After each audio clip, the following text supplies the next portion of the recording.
Hello friends, তোমরা দেখো আমি আজকে কেক ডিজাইনের মোদক ডিজাইনে ক্রিম দিয়ে কিভাবে করতে হয় এটা আমি দেখাবো। এই দেখো মোদকটা কীরকম।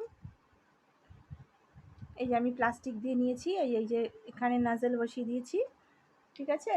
এবার আমি এটা করব। দেখো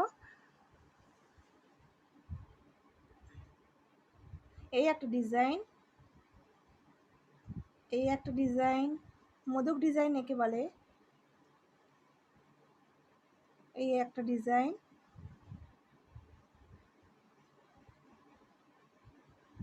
এই যে একটা ডিজাইন দেখো।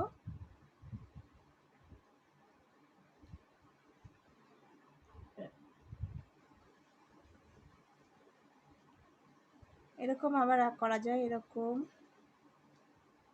আবার এরকম দিয়ে আমি এরকম করে করতে পারি।